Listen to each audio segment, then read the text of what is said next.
Hey folks, Nick here from Another BookTube channel, and today my monthly wrap-up for the month of July. I had a really good reading month. I think it's very safe to say that the slump that I was in is busted. I think I had that slump last month. I can't keep track of time anymore. But yeah, I read 10 books this month and 5 graphic novels. So a lot of output, and one of those books was a Wheel of Time book. So I even got to include like a longer book in there, and it still had 10 books completed, which is great. I'm going to jump into it with the few books that I don't have physical copies of. The first one is Meg by Steve Alten. I considered saving this one for Garb August, but I ended up reading this one like July 4th weekend, like that couple day span when I had a couple days off. So it was like the perfect kind of summer activity to read this shark attack book. Meg is about a megalodon shark that escapes from the deepest trench in the ocean and starts wreaking havoc in just all the oceans of the world. It's just like heading everywhere, and it's about the scientists. I forget their names. Jonas. How could I forget Jonas? Because it's like Jonas and the shark, Jonah and the whale. Ha ha ha. Who are trying to track the shark down and like either capture it or kill it. It was a really fun book. This book was made into the movie a couple years ago with Jason Statham. The movie wasn't that good. Well, it was. The movie was fine. It could have been a lot better. It could have been what this book was. The book was adequately gruesome and exciting and fun. And despite the fact that I don't know that it was particularly well written, it was exciting. And that's nothing against Steve Alten. Just like mostly early on in the book when we were getting exposition dumps, it was really just like repetitive, and it was just like, all right, move on. And then once we got to the shark action, it was great, and it was a real breeze to read. It was a perfect summer book. So I highly recommend Meg by Steve Alten. Another ebook that I read the novelization of Robocop by Ed Naha or Nahe. This was the last book I read in the month, just to kind of bridge me into Garb August. I'm counting it as part of my Garb August reads as a novelization. I was really surprised by how good this book was. I enjoyed it a lot.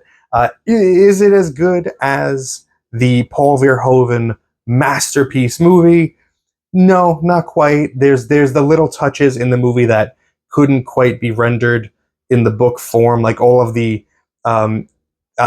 like the commercials that play that kind of add to that world that Verhoeven creates aren't present here. But the book does still offer a lot of good satirical critiques of capitalism, just the way that the movie does.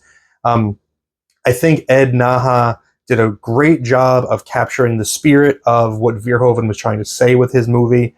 And he also wrote just a really good book. A lot of novelizations will just repeat what happens in the movie and not add a lot of like internal dialogue or thoughts or just anything like that. It'll just be character says dialogue and they do the action that they did in the movie.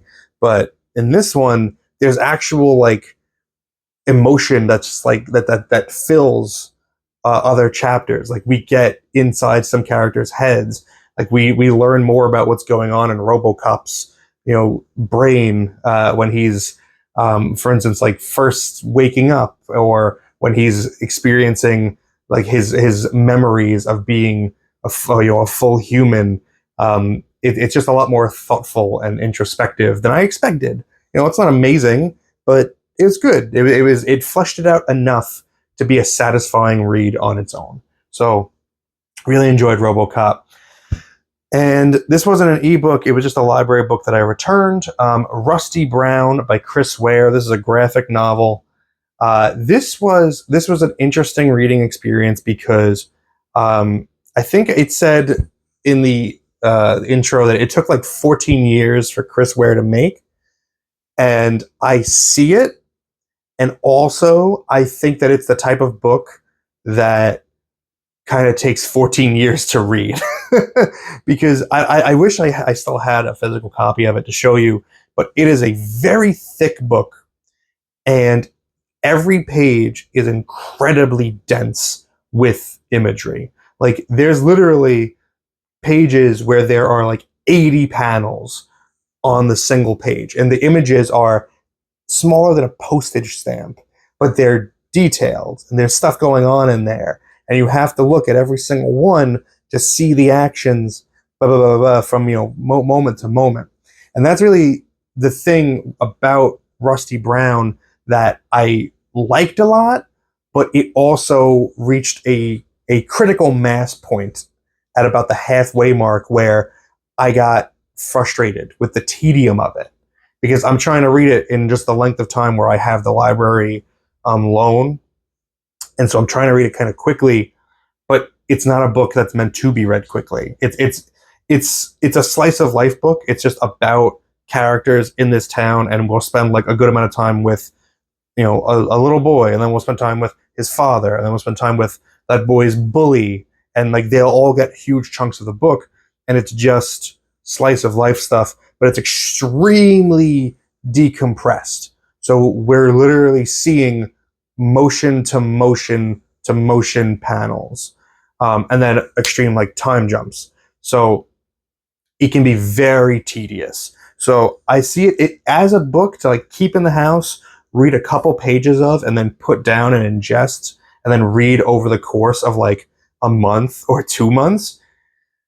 I see it as like, it's really good, but as just a singular like sit down and binge read it, it doesn't work. It's a bit too excessive. Extremely impressive art though. Chris Ware is, it's masterful work. It's just, it wasn't for me. All right, let's get into some physical books. Hocus Pocus by Kurt Vonnegut. This was definitely some lesser Vonnegut. It's near the bottom, like third of what I've read from him. It's got some, classic witticisms from him that are really enjoyable. And while I didn't enjoy the book a ton, there is one chapter in here. It's chapter 21 that I think is one of the best chapters Vonnegut ever wrote. So I don't know. I might keep this book in my collection just to have that one chapter. Like, it's that good. But what is it about? What is Kurt Vonnegut? What are any of his books ever about? It's about one person who is telling us the story of their life and the various misunderstandings and strange things that happened to them and coincidences that happened to them that led them to wherever they are right now. In this case, the main character is on trial for masterminding this prison break, and the whole book is just, how did he get there? It's like the Talking Heads song, how did we get here? That's every Kurt Vonnegut book. And sometimes it works really well. This one, not so much, but one really great chapter. A graphic novel, City of Glass, written by Paul Auster, based on the novel by Paul Auster, with art by Paul Karasik and David Mazzucchelli. I have a full review of this up on the channel where I review this alongside with the prose novel. I enjoyed this a lot. I think reading this in conjunction with the novel that it's based on is a great idea, because I think that they have a great conversation with each other, and you get more out of each by having read both. So it's an interesting, different type of mystery book where the mystery is just what the hell is going on. Has a lot of questions about dual identities and fact versus fiction. Hard book to summarize in a quick little summation here. So just go check out that full review. All right, back to prose. Another book that I reviewed on the channel. This is The Talented Mr. Ripley by Patricia Highsmith. Apologies that it's just a blank hardcover. I had a paperback of it. I decided to turn it into a hardcover instead because I liked it a lot, but I haven't gotten around to making like a dust jacket for it yet. Talented Mr. Ripley is the story of a con man that cons his way into becoming friends with a wealthy kind of lounge type in Italy, someone that's about his age, and something murders happen. I don't want to give too much away. Again, check out my full review. I enjoyed this book a lot. It redeemed Patricia Highsmith for me. Previously, I had read Strangers on a Train from her, and I didn't really care for it. I thought it was kind of boring. This book was not boring. It was a lot of fun, and it was another one that was a perfect summer book because all of the different like exotic locales that Tom Ripley visits. It's the bulk of it is in Italy, and they're on the beach, and they got the palazzo. It's just like it's very nice. It was a fun read. Next up, Craven Manor by Darcy Coates. I enjoy Darcy Coates's cozy horror novels, of which I think this is definitely one. Although I did not care for this one in particular. This is a little bit too surface level, a little bit too simplistic for my liking. It's about a young man who is struggling, looking for work, trying to avoid being homeless, gets a job as a caretaker for a rundown like mansion or manor house with a mysterious employer, and the grounds are haunted, and he has to figure out like, are the ghosts good? Are the ghosts evil? Is the employer evil? Is the employer good? Stuff like that. It's fine, and there's some stuff in here that is interesting. I will say that the plot itself has some good twists in it. Like I genuinely didn't know like who to trust, which is good. It's just that the characterization and stuff like that, and the horror, I think, was a little bit too shallow for me. So didn't super love that one as much as I've enjoyed her other work. Speaking of another disappointment from an author that I typically like, He Who Hesitates by Ed McBain. This is the first 87th Precinct book that I did not enjoy. And it's not that this is a poorly written book or even a bad book or anything like that. It's just that the gimmick in this one did not work for me. The gimmick of this one, so I'll tell you about my experience of it, of discovering the gimmick. So the book opens with a man who is from out of town, getting ready in the morning, and he's thinking about how like he had a really good day yesterday, but he should probably go to the police station to tell them about what happened. So he's obviously a criminal, and he's got some guilty conscience about it. And so he says, I'm going to go to the police station. But then he gets sidetracked by something. And so then the next chapter happens. And he's like, I'm going to go to the police station. And then he gets sidetracked by something. And then I realized the title is He Who Hesitates. And I said, oh, is this going to be an entire book about a criminal who's hesitant to go turn himself in to the police? And that's exactly what it was. The whole book is him hemming and hawing about, should I do it? Should I not do it? I can get away with it. Should I do it? I don't know. And it irked me, because I hate people that just like can't make up their mind and who aren't punctual. Like if you say you're going to be somewhere, just be there. It drove me nuts. And the best parts of this book were the brief interactions that he had with the police detectives, just kind of incidentally. But I like the 87th Precinct for the detectives and for their investigation, and there's none of that in here. So it was a bit of a letdown. Switch back over to graphic novels real quick. Corpse on the Imgen and Other Stories by Harvey Kurtzman.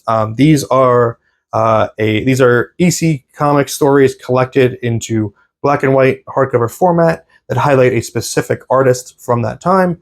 This one is the Harvey Kurtzman one. This focuses on, well, he focused on primarily war comics for EC. So this collects the stuff that he did for Two-Fisted Tales and Frontline Combat.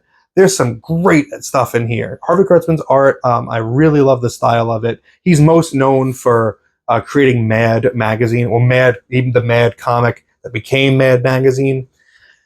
So that's the kind of cartoony style that he has, and it surprisingly works really well for war comics. He also, I did a deep dive on one of the stories in here in a separate video, which I recommend, but I I like his war comics because he's not specifically anti-war, but he's also not gonna just be the rah-rah super patriot and like, look at how amazing American troops are. Look at how beautiful war is. He's like, no, war is a necessary evil, but it is evil, and here are all the evil things that can happen during it.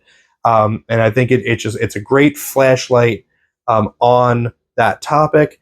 The second half of this book I enjoyed a little bit less because Kurtzman at a certain point stopped doing the inking for his stories because he had to edit both books. But you do still get to see him getting inked by like Joe Kubert, Alex Toth, and just other really good EC creators. So solid book. Another graphic novel, Hellboy, Volume 6, Strange Places by Mike Mignola. I enjoy Hellboy a lot. I love Hellboy, even though I've never read a Hellboy book or story that really stuck with me. I enjoy the stories when I'm reading them, and then as soon as I put them down, I forget about them. I forget what happened. All I know is that I love Mike Mignola's artwork. I love his storytelling, just and his visual sensibilities. It's a trap to say that his art style is simple, because I think it's anything but simple. Knowing where to spot your blacks and just have these stark contrasts is way more difficult than you think it is. So Mignola is an absolute genius at that, and I love the Hellboy aesthetic and everything about the world. It's just good golly. I finished that like 3 days ago, and I already don't remember what happened in it story-wise. Let's head back to novels. Columbo, The Helter Skelter Murders by William Harrington. This book had no business being as good as it was. This was such a fun book. I might do a full video on it for Garb August, but this was great. If you know Columbo, you know Columbo. There's a murder at the beginning, and then Columbo has to figure out how to catch these criminals who think that they've thought of everything to cover their tracks. In this case, somebody has committed a murder and is trying to make it seem like people from the Manson family that are still free have like recreated the Helter Skelter murders. It's a crazy premise, but god damn, this was a fun book. This was so much fun. This is legitimately one of my favorite books that I read this year, because of just, from a pure entertainment standpoint, from beginning to end, I had a blast reading this. Like, this was great. I can't recommend it enough. If you could find a copy of this book, get it. If you enjoy Columbo, this is like the best episode of Columbo that they never made. Seriously. Another comic, 1963 by Alan Moore and various artists. This is my handmade binding of 1963. The series ran for 6 issues in the 90s, and it was never collected in any format, and it never will be, for various reasons. But this was Alan Moore's send-up of Silver Age comics from 1963, his version of what a Marvel comic, his version of Marvel superheroes from that time, and creating this, universe just with his characters and trying to tie it into the Image Comics universe of the 90s as well. It's a fun series. I don't love all of the stories. Some of them are better than others. It's an anthology, essentially. Anthologies are always hit and miss. But as far as a premise goes, this is a really neat idea, and it's something that you'll never see collected, so that's why I wanted to make a binding of it. And I'm really proud of that one in particular. I think it's one of my best efforts. The Wheel of Time book that I mentioned is The Path of Daggers by Robert Jordan. Full review of this will be coming at some point, but honestly, I don't have a lot to say about this book other than it kind of stinks. This is easily a bottom, maybe 2 or 3 of the series. Nothing happens in it. There's some stuff that you could just get off the wiki, but for the most part, save yourself 600 pages of reading. If you're reading Wheel of Time for the first time, skip it. Honestly, I'm serious. Another 87th Precinct book, The Empty Hours by Ed McBain. This is a short story collection or a novella collection. There's 3 stories in here. The Empty Hours, Jay, and Storm. What happened in the Empty Hours? The Empty Hours was okay. I honestly don't remember much about it. Jay was about a rabbi that was murdered on Passover, on the first day of Passover. I don't know how Passover works. Murdered on Passover, and just trying to track down, who did that. But the highlight of this book was Storm, which follows Detective Cotton Hawes out of the 87th precinct. He goes on a ski vacation, and there's a murder there, and they're all snowed in, and so he has to solve the murder in just like that, on his own, in like not quite a locked room, like a locked mountain, a locked resort, because nobody can get in or out. So that one kind of read like an Agatha Christie, almost like a Poirot, but Ed McBain's version of it with kind of griminess and grittiness. We're down to the last 2. All right, last book that I read, despite what it looks like, this is a book, not a comic. Kirby, King of Comics, by Mark Evanier. I think this is the first nonfiction book that I've read this year, at least in book format.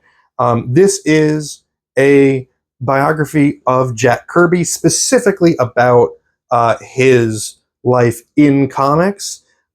This is, I will say, I knew a lot of the information in here already just from being a big Kirby fan previously, but even still, I liked seeing it all collected in this manner. It's very clearly written and well written and pretty unbiased, I would say, for the most part.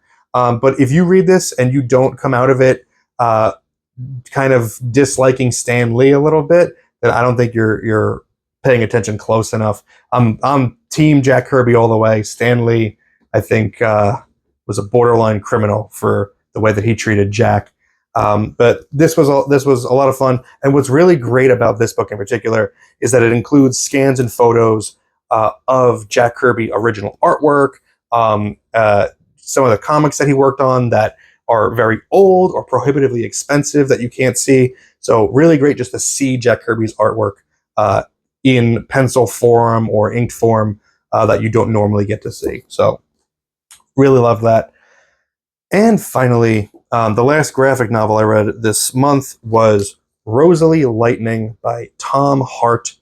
This is maybe the saddest comic I've ever read, maybe the saddest ever written. This is a memoir by Tom Hart, a memoir of grief, of how he felt and dealt with the sudden, completely random death of his daughter Rosalie a couple weeks before her 2nd birthday. It's rough. I mean, it's exactly as depressing as it sounds. It's a bummer. It is a powerful book, and I give Tom Hart a lot of credit for powering through and being able to get these ideas down on the page. I can't imagine how difficult it was for him.